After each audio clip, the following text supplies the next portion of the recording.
Hola a todos y a todas, ¿cómo están? Espero que muy bien.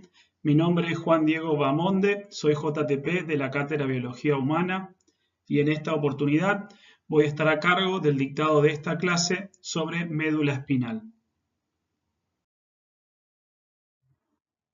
Ante todo, cabe preguntarnos dónde nos encontramos dentro de lo que sería el programa de la asignatura Biología Humana. Actualmente estamos transitando la unidad 5 del programa, que trata sobre uno de los principales sistemas de regulación y de integración del organismo humano, el sistema nervioso.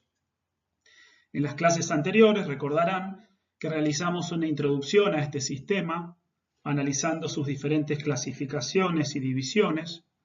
Asimismo, estudiamos cómo está conformado el sistema nervioso a nivel celular, describiendo las neuronas y las células gliales. Trabajamos los principales fenómenos bioeléctricos, más precisamente el estado de reposo de la neurona, la recepción de estímulos, la suma de potenciales y la conducción del impulso nervioso o potencial de acción. En íntima conexión con estos contenidos, desarrollamos el proceso de sinapsis tanto química como eléctrica.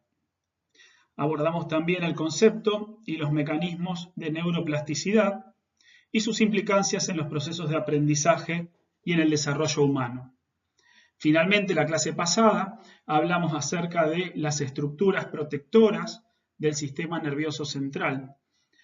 A partir de esta clase, y para culminar con esta unidad número 5, abordaremos contenidos de anatomía y fisiología del sistema nervioso central.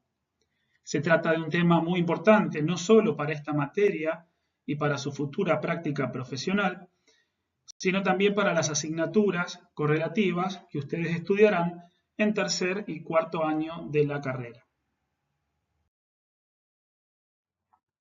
A modo de repaso, recordemos que el sistema nervioso se puede clasificar según dos criterios diferentes.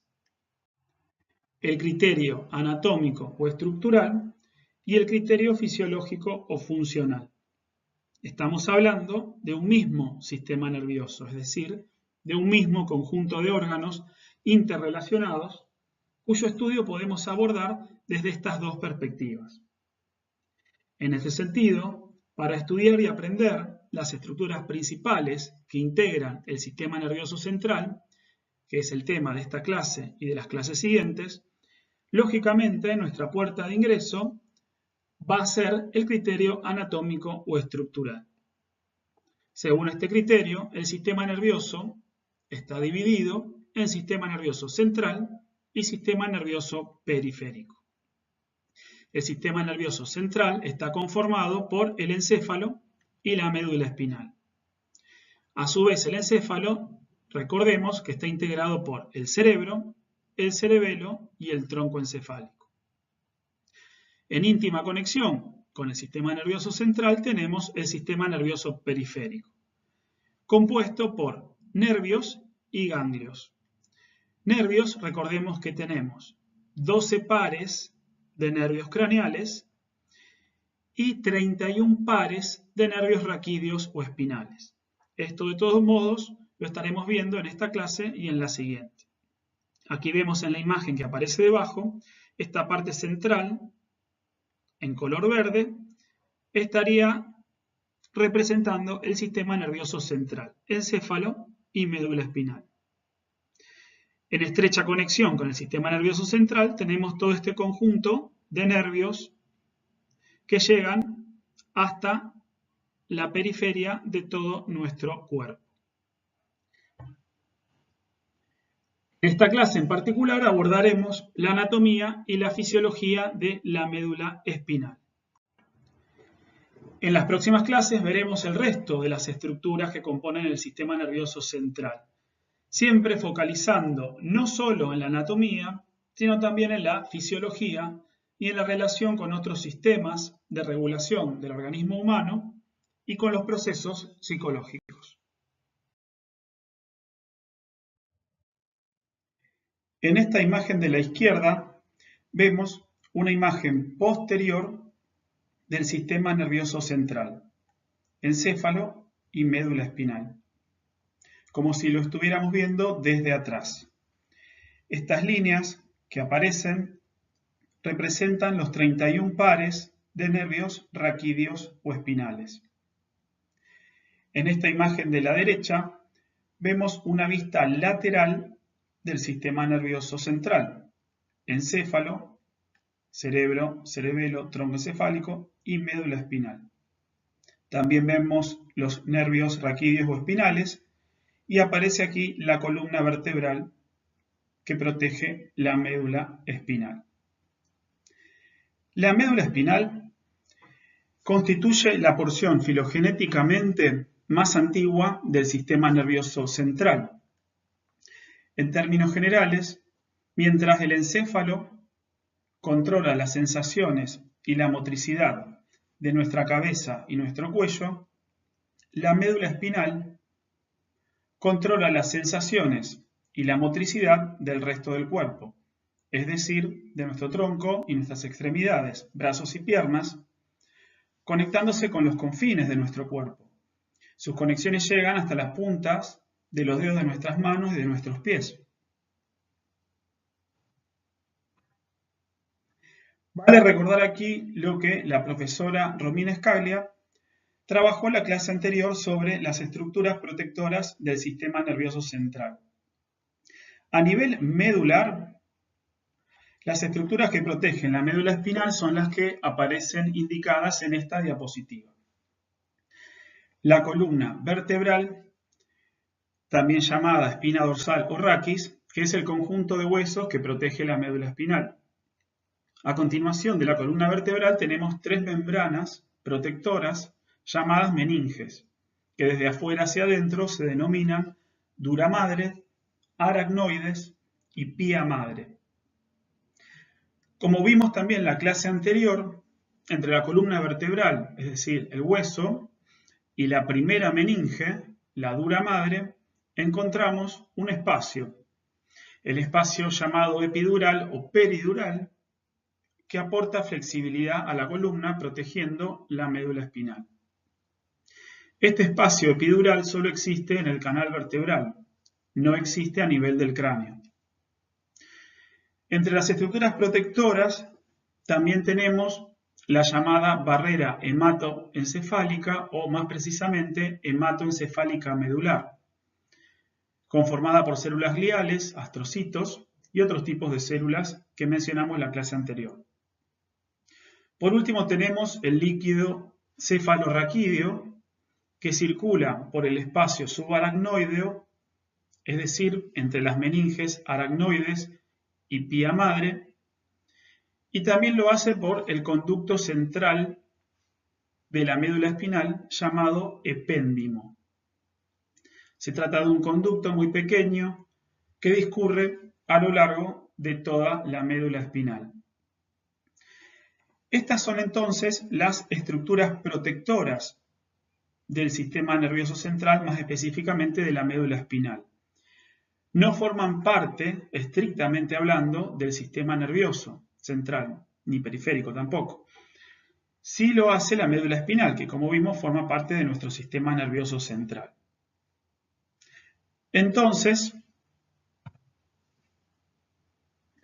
si nos adentramos en la anatomía de la médula espinal, tenemos que diferenciar diferentes partes o porciones de esta estructura. Podemos dividir así la médula espinal en 31 segmentos medulares. Estos segmentos son los que aparecen aquí en la diapositiva detallados. 8 segmentos cervicales, ilustrados aquí en rojo, 12 segmentos dorsales o torácicos, que aparecen aquí en la imagen en color azul, 5 segmentos lumbares, en verde, 5 sacros y un coccigio. En total tenemos entonces 31 segmentos medulares, 31 porciones o partes en que se divide la médula espinal. Aquí entre paréntesis, a continuación de cada grupo de segmentos, aparecen detalladas las vértebras que forman parte de la columna vertebral, que se asocian con cada uno de estos segmentos de la médula espinal y que los van a estar protegiendo. Cuando hablamos de segmento medular, nos estamos refiriendo entonces a una porción de la médula espinal que se corresponde con un único par de nervios raquídeos o espinales. Es decir, que cada uno de los 31 segmentos medulares está conectado con 2 nervios raquídeos o espinales, uno a cada lado, uno a la izquierda y uno a la derecha. En esta imagen vemos los nervios representados con líneas conectadas directamente con la médula espinal, con los 31 segmentos que conforman la médula. De hecho, estos nervios se originan en los segmentos medulares, pero los nervios forman parte ya de lo que conocemos como sistema nervioso periférico. Si la médula espinal tiene 31 segmentos y a cada segmento le corresponde un par de nervios raquídeos o espinales, tenemos entonces 31 pares de nervios raquídeos o espinales, es decir, 62 nervios en total. Si ustedes cuentan las líneas de esta imagen de la izquierda, podrán verificar esto que les estoy diciendo, 62 líneas en total. Estos nervios raquídeos son mixtos, ya que traen información sensorial de nuestro cuerpo a la médula espinal y también envían información motora desde la médula espinal hacia los músculos, glándulas y otros órganos de nuestro cuerpo. Otra cuestión que debemos tener en cuenta son las conexiones entre los segmentos medulares. Estos 31 segmentos que conforman la médula no funcionan de manera aislada, sino que están estrechamente conectados. A estas conexiones nerviosas entre los segmentos medulares las llamamos conexiones intersegmentarias. El prefijo inter significa entre y el término segmentaria alude a los segmentos o porciones de la médula espinal. O sea, que nos referimos a las íntimas conexiones entre las diferentes porciones o segmentos que constituyen la médula espinal y que permiten estas conexiones que la información nerviosa pueda viajar a lo largo del sistema nervioso central, ascendiendo hacia el encéfalo y descendiendo desde el mismo hacia el segmento correspondiente de la médula espinal. A su vez tenemos conexiones intrasegmentarias, es decir, conexiones entre las células nerviosas que componen cada uno de los 31 segmentos medulares. Estas conexiones inter e intrasegmentarias posibilitan así la integración de la actividad sensorio-motora a nivel de la médula espinal. En términos fisiológicos, podemos también hablar de actividad segmentaria y actividad suprasegmentaria. La actividad nerviosa segmentaria es la actividad nerviosa de los segmentos que conforman la médula espinal, como su nombre lo indica. Es decir, que la actividad segmentaria es la actividad nerviosa medular. En cambio, la actividad suprasegmentaria se refiere a la actividad nerviosa del encéfalo, de esta porción superior del sistema nervioso central. El prefijo supra, en este caso, significa por encima de, y segmentaria, como dijimos, se refiere a los segmentos medulares. Por lo tanto, si hablamos de actividad suprasegmentaria, estamos hablando de actividad por encima de la médula espinal. Es decir, actividad suprasegmentaria es sinónimo de actividad nerviosa encefálica, de actividad nerviosa del encéfalo. cerebro, tronco encefálico y o cerebelo.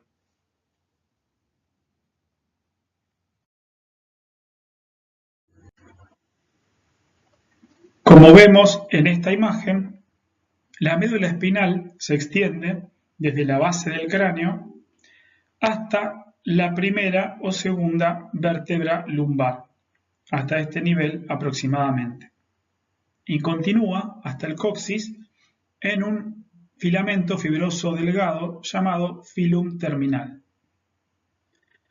Una particularidad de la médula espinal es que culmina su crecimiento en longitud, es decir, a lo largo, alrededor de los 4 años de edad, cuando somos muy pequeños. Aunque nuestra columna vertebral, esta estructura protectora ósea de la médula espinal, continúa creciendo hasta la adultez. La médula espinal, por lo tanto, es más corta en longitud que nuestra columna vertebral. Esta médula espinal, como comentamos, se divide en 31 segmentos, basándose en el origen de los nervios espinales que vemos aquí representados con líneas. Los nervios lumbares y sacros surgen en los segmentos correspondientes de la médula espinal y luego descienden para salir a través de los agujeros intervertebrales que corresponden a cada uno de estos nervios.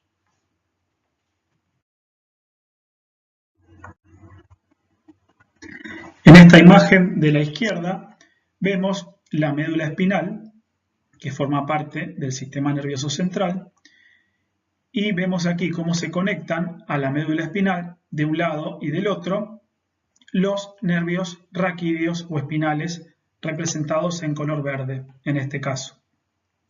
Yo les podría preguntar cuántos segmentos medulares estamos viendo en esta imagen. Recordemos que un segmento medular es una porción de la médula espinal que se corresponde con un único par de nervios espinales. Por lo tanto, aquí tendríamos un segmento medular con un nervio espinal a cada lado, otro segmento medular con este nervio aquí y el otro nervio que no se estaría viendo, otro segmento aquí y otro segmento aquí. Por lo tanto, en esta imagen estamos viendo 4 segmentos medulares. A su vez vemos la estructura ósea que forma parte de la columna vertebral que estaría protegiendo esta parte de la médula espinal.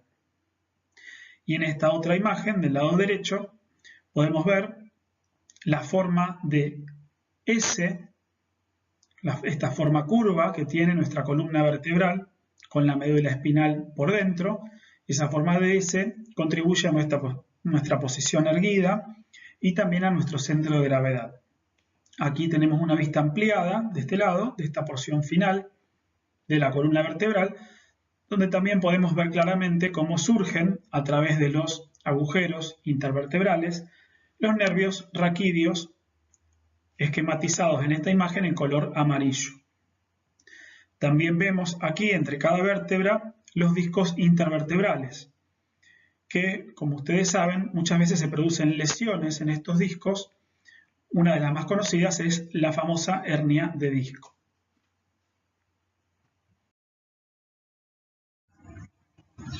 En esta otra imagen vemos, desde otra perspectiva, las relaciones entre la médula espinal, el raquis o columna vertebral y las meninges. Se trata de hecho de un corte transversal de estas estructuras por el cual podemos ver la anatomía interna de las mismas. Vemos aquí estos términos ventral y dorsal. ¿Qué significan? Estamos hablando de que esta parte de la imagen corresponde a nuestra zona ventral, es decir, a la parte delantera, la parte asociada con el vientre de nuestro cuerpo. Es decir, que esta parte de la imagen se encuentra en la parte de adelante de nuestro cuerpo, mientras que esta parte de la imagen corresponde a la parte trasera, a la parte dorsal de nuestro cuerpo. Vemos así en la imagen las estructuras óseas que conforman la columna vertebral, el espacio epidural o peridural entre el hueso y la primera meninge y las 3 meninges, dura madre, aracnoides y la pía madre adherida a la médula espinal. Aclaremos aquí, una vez más, que la médula espinal forma parte del sistema nervioso central, mientras que los nervios que nacen de la médula espinal y que conectan a esta estructura con el resto del cuerpo, estos nervios forman parte del sistema nervioso periférico.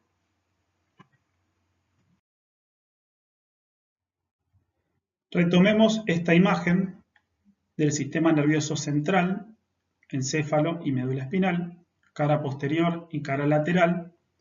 También vemos aquí los nervios raquídeos o espinales y en este caso también en la cara lateral la columna vertebral. Nosotros podríamos realizar cortes de la médula espinal en diferentes niveles. Realizamos un corte en ese sentido para poder observar la anatomía interna de esta estructura. Estaríamos realizando lo que llamamos un corte transversal a través de la médula espinal. Este tipo de corte nos permitiría observar la anatomía interna de esta estructura nerviosa. Y más allá del nivel en que efectuemos el corte, este sería un nivel cervical, un corte efectuado a este nivel que aparece en rojo, un corte a nivel dorsal, como el que aparece aquí en la línea roja punteada, un corte a nivel lumbar, aquí en la zona verde, y un corte a nivel sacro, aquí abajo.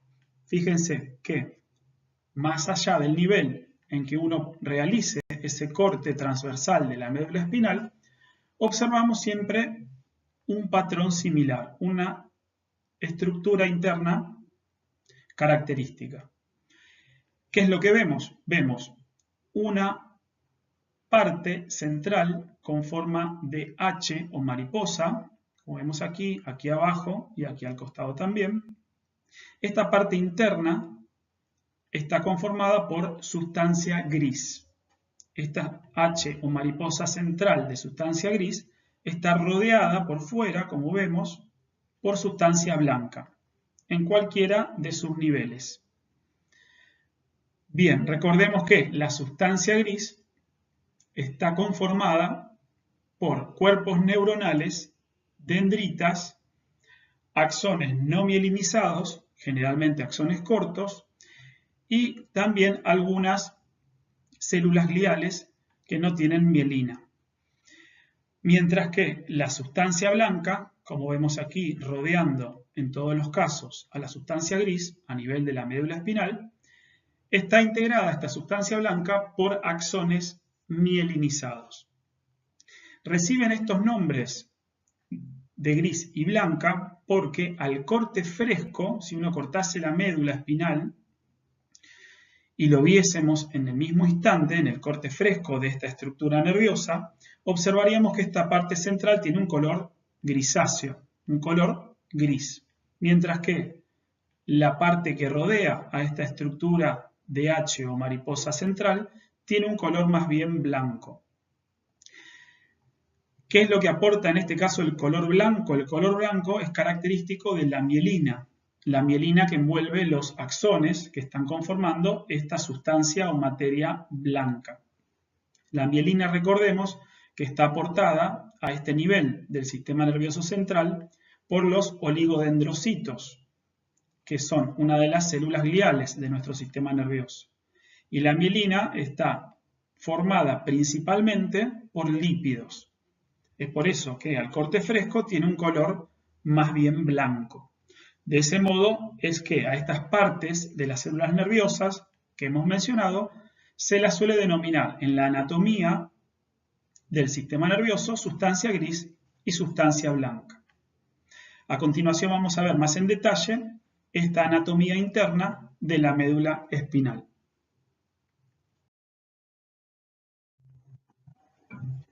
Como vimos en la imagen anterior y podemos ver en esta imagen, la médula espinal contiene sustancia gris central y sustancia blanca periférica, rodeando la sustancia gris central. Las áreas de sustancia gris interna, estas que vemos aquí, con forma de H o mariposa, se denominan astas medulares, ubicadas entonces a nivel central y unidas por esta parte central denominada comisura gris. Ese circulito que vemos en el medio es lo que mencionamos anteriormente como el epéndimo. Es el conducto central que discurre a lo largo de toda la médula espinal y por el cual pasa el líquido cefalorraquídeo. Al margen del epéndimo, toda esta estructura gris central, con forma de mariposa o H, está constituida por lo que denominamos astas medulares. Y podemos distinguir tres tipos de astas medulares. Las astas dorsales o posteriores se orientan hacia la parte dorsal, es decir, la parte de atrás de nuestro cuerpo. Estas astas constituyen las astas sensoriales o sensitivas, integradas por células nerviosas que reciben señales sensitivas de los nervios raquídeos o espinales. Se trata entonces de información sensorial que llega del sistema nervioso periférico hasta el sistema nervioso central, ingresando aquí a las astas dorsales, posteriores o sensoriales. A su vez también observamos las astas ventrales o anteriores, que se orientan hacia la parte ventral, es decir, hacia la parte delantera de nuestro cuerpo.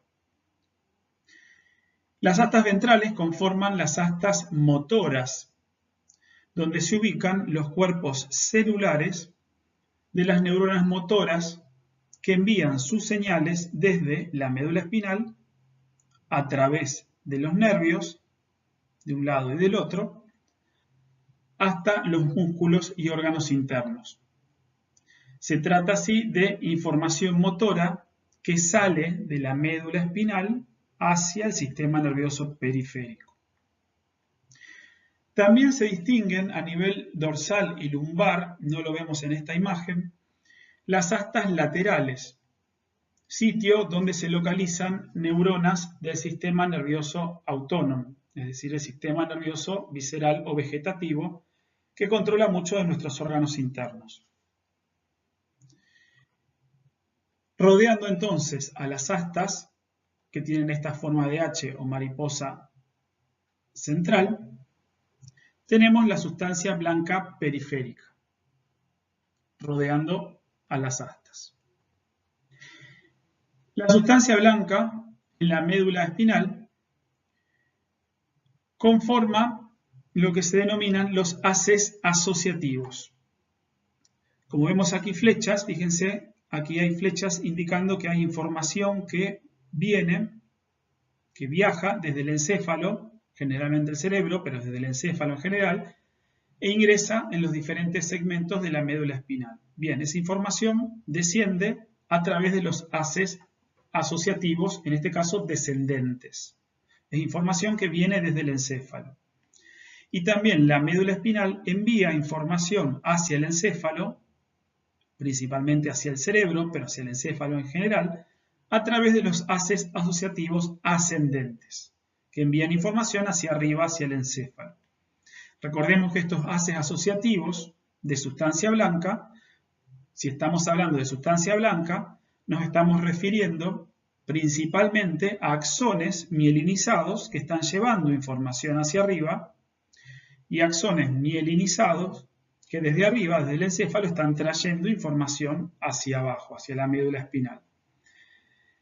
Y de ese modo se van interconectando los diferentes segmentos medulares a través de estos haces asociativos de sustancia blanca y a su vez estos mismos haces asociativos permiten que la información pueda viajar desde la médula espinal hacia el encéfalo, hacia arriba y también hacia abajo de forma descendente, permitiendo de este modo la integración sensorio-motora a nivel del sistema nervioso central, encéfalo y médula espinal. Entre los haces que vamos a mencionar, estos haces que ascienden y descienden trayendo y llevando información en todo el sistema nervioso central, podemos distinguir los haces ascendentes corticales. Haces ascendentes espino-tálamo-corticales. Espino porque se originan aquí en la médula espinal, que traen información de la periferia del cuerpo. Al ser ascendentes, información está llevando justamente señales, información sensorial, sensitiva, del cuerpo, de nuestras extremidades, nuestro tronco, órganos internos, hacia el encéfalo.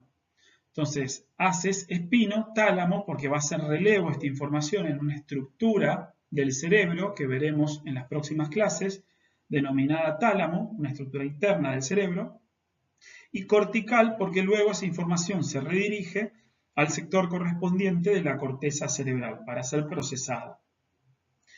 Entonces, estos haces ascendentes espino-tálamo-corticales van a estar llevando información sensorial desde la médula espinal hasta el cerebro, para que esa información sensorial sea procesada a nivel cerebral. Por otro lado tenemos los haces descendentes, llamados haces descendentes córtico-espinales. En este caso se los denomina córtico porque muchos de estos axones que están descendiendo se originan en la corteza del cerebro, trayendo información motora desde el cerebro hasta la médula espinal. Esa información motora entonces está descendiendo desde el encéfalo hasta la médula espinal para que finalmente la médula espinal, a través de los nervios raquídeos o espinales, envíe esa información motora a los músculos correspondientes u órganos internos. Debido a esta estrecha interconexión entre el encéfalo y la médula espinal, para el control sensorio-motor de nuestro cuerpo, si se lesionara la médula espinal en un segmento determinado, por ejemplo, a partir de un traumatismo o de alguna lesión en particular, el cerebro no solo dejaría de recibir información, porque imagínense que la información si empieza a ascender y se encuentra con un corte, con una lesión en esa médula, allí no podría seguir ascendiendo hasta el encéfalo. Entonces, el cerebro dejaría de recibir información de los segmentos medulares que han sido lesionados. No solo desde los lesionados, sino también si se lesiona este segmento y por debajo tenemos otros segmentos medulares, también los segmentos inferiores, por más que no hayan recibido una lesión, van a quedar desconectados a partir del sitio de la lesión hacia arriba. Y lo mismo cuando consideramos la información que desciende. Si hay información motora descendente desde el encéfalo, al encontrarse con una lesión a nivel medular, no va a poder seguir su trayecto. Por lo tanto, allí también nos encontramos con una falla, con algún tipo de patología que va a estar derivada de esta lesión nerviosa y que va a impedir la correcta integración sensorio-motora que de otro modo tendríamos.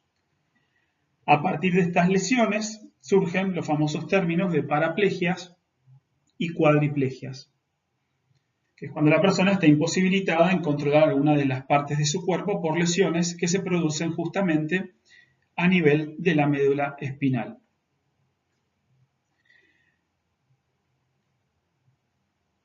Otra cuestión que debemos considerar es la conexión, justamente de la cual venimos hablando, entre la médula espinal, sus astas, principalmente, con los nervios raquídeos o espinales. Recordemos que la médula espinal forma parte del sistema nervioso central, mientras que los nervios raquídeos o espinales, como el resto de los nervios, los craneales también, forman parte del sistema nervioso periférico.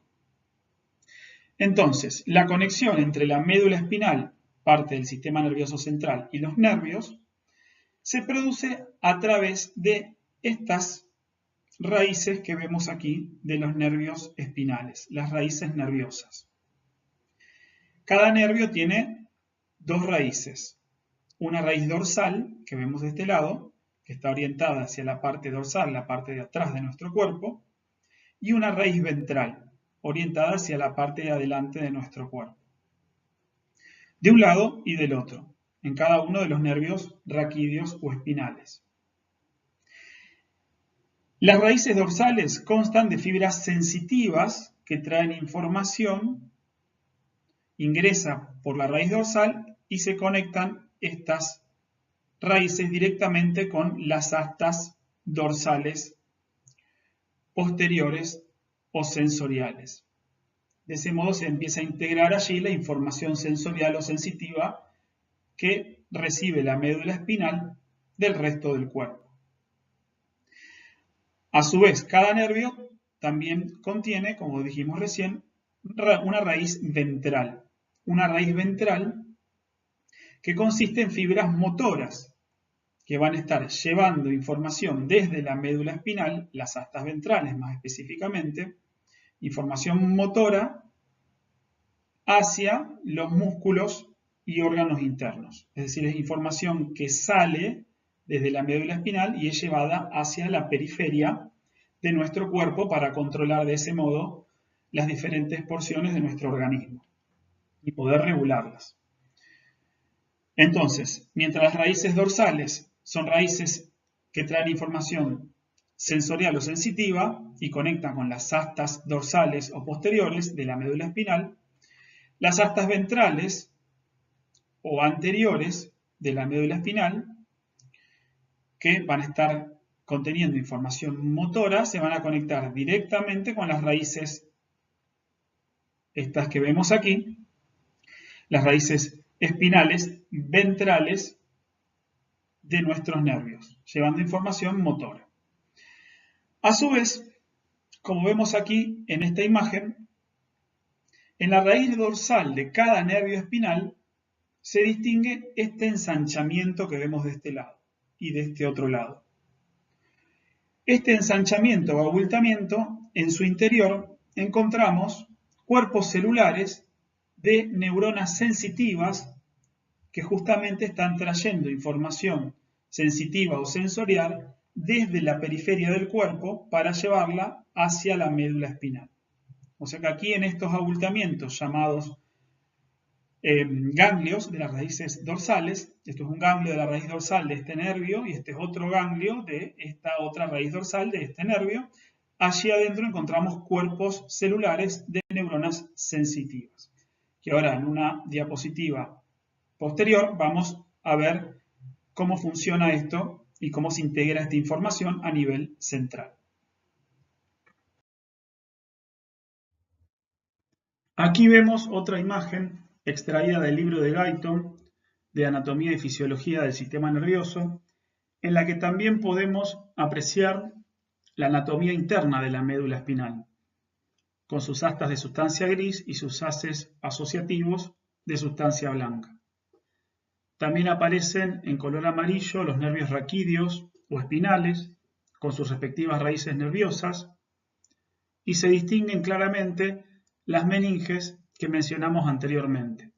Dura madre en color blanco, aracnoides en un color violeta y pía madre en color rojo. Aprovecho esta diapositiva para hacerles una sugerencia.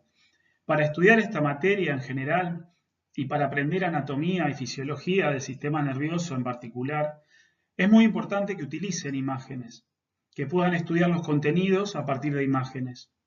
Las imágenes, las fotografías, los esquemas nos sirven mucho para poder ubicarnos en la materialidad de aquello que estamos leyendo, sobre todo en estos contenidos de anatomía y de fisiología.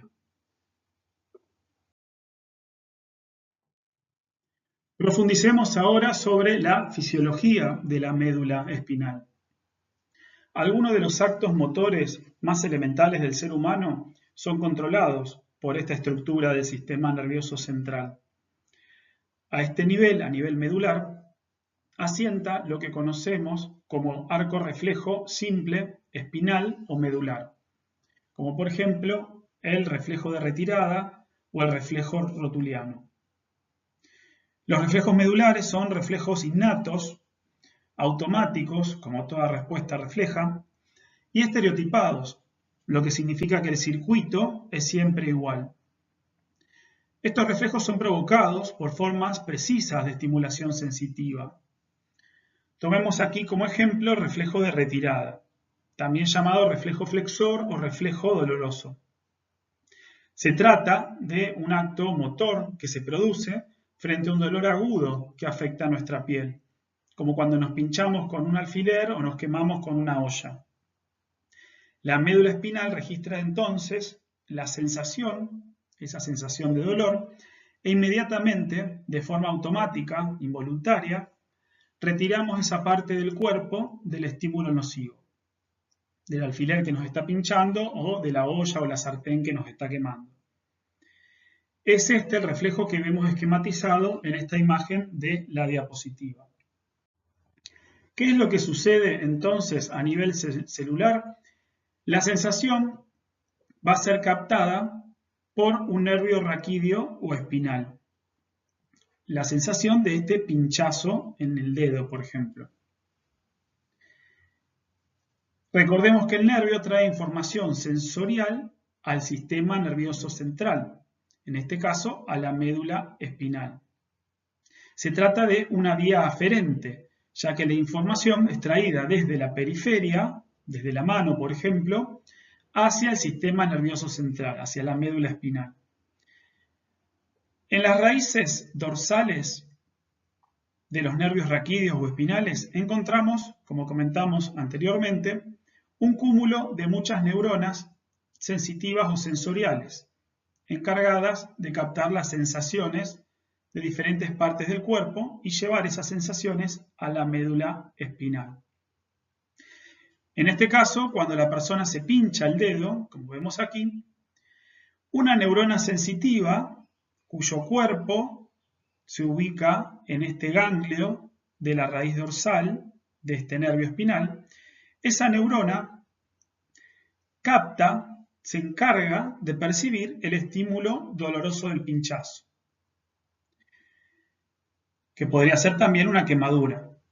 La información entonces viaja desde la mano de forma aferente a lo largo de esta prolongación única de la neurona sensitiva, que funciona esta prolongación tanto como dendrita como axón, ya que está captando información y la está enviando a la médula espinal. Esa información entonces va a llegar hasta el asta dorsal posterior de la médula espinal, que tiene funciones sensitivas.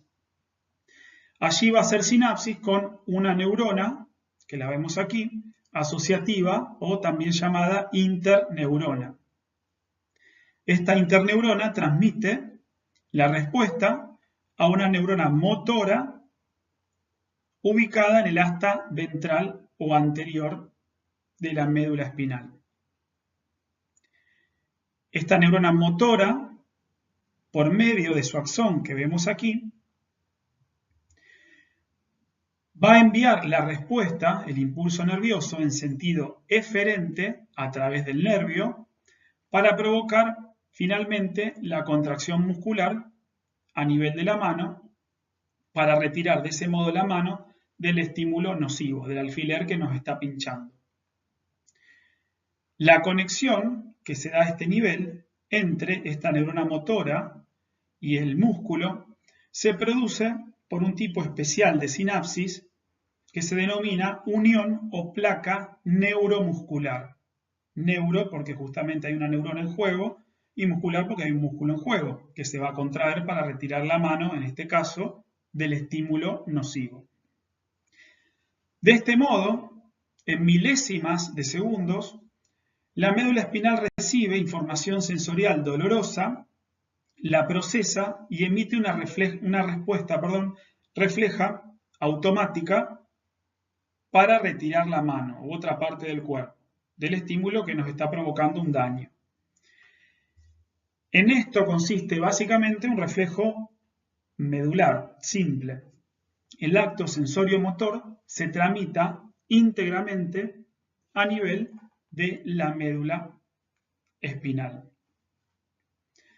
Ahora bien, ustedes podrían preguntarse, ¿esta información dolorosa no asciende al encéfalo, al cerebro? ¿Solamente se queda a este nivel de la médula espinal?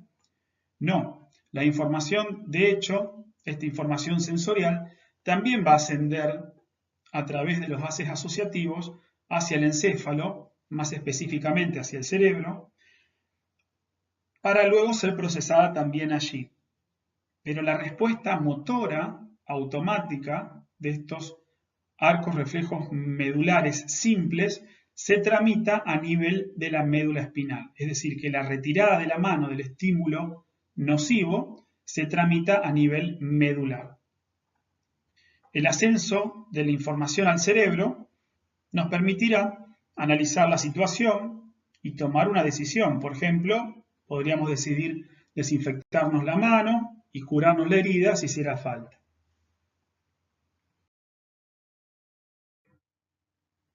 En esta otra imagen vemos esquematizado el reflejo rotuliano o reflejo patelar. Este reflejo implica la contracción involuntaria del músculo cuádriceps de nuestra pierna por la flexión del tendón rotuliano.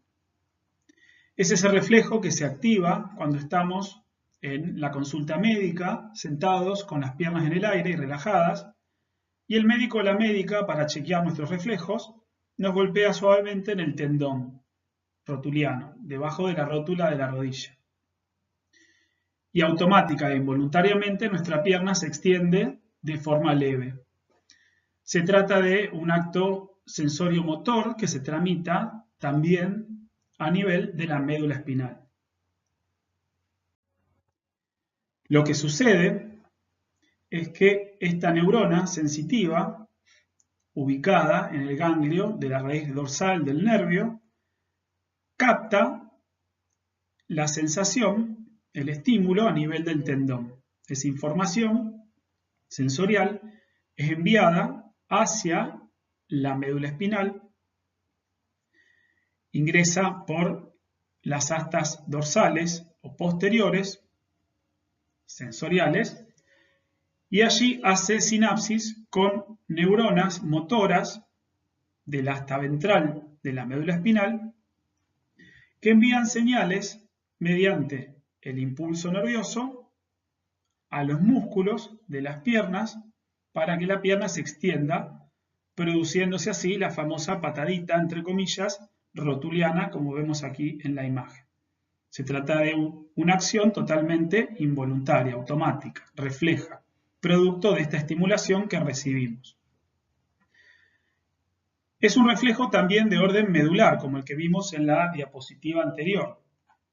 Se trata de una respuesta motora automática, estereotipada, siempre igual, que se produce entonces ante la estimulación del tendón rotuliano. Estos ejemplos, estos reflejos que vimos de retirada y de este rotuliano, nos sirven para comenzar a comprender el modo en que funciona la médula espinal, para comenzar a entender la fisiología de esta estructura del sistema nervioso central. La médula sí capta información sensorial de nuestro cuerpo y, una vez procesada esta información, transmite las respuestas motoras necesarias para cerrar ese circuito y lograr, de algún modo, la homeostasis.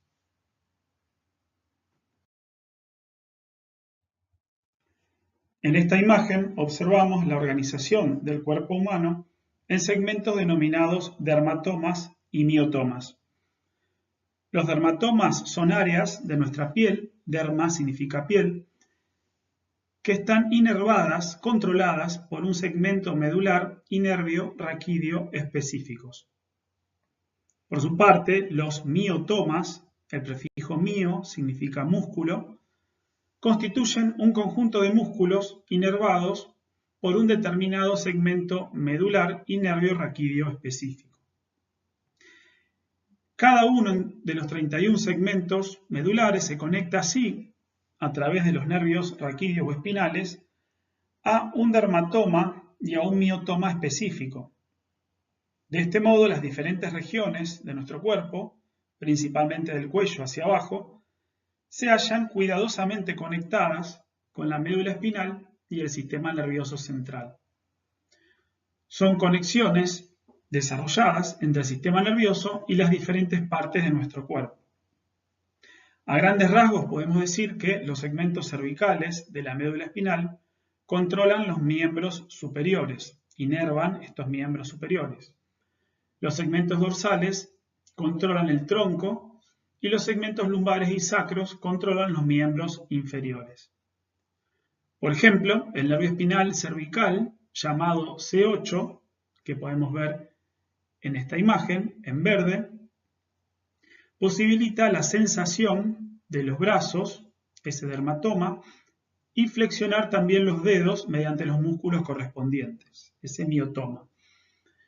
El nervio espinal sacro, S2, posibilita sentir, dermatoma, y flexionar, miotoma, parte de las rodillas. De ese modo, vemos así, de manera gráfica, cómo la médula espinal se conecta de manera muy precisa con las diferentes partes de nuestro cuerpo. Recapitulando entonces acerca de la fisiología de la médula espinal, recordemos que esta estructura del sistema nervioso central conecta el encéfalo, cerebro, cerebelo y tronco encefálico con la mayor parte del resto del cuerpo, a través de los nervios espinales o raquídeos que forman parte del sistema nervioso periférico.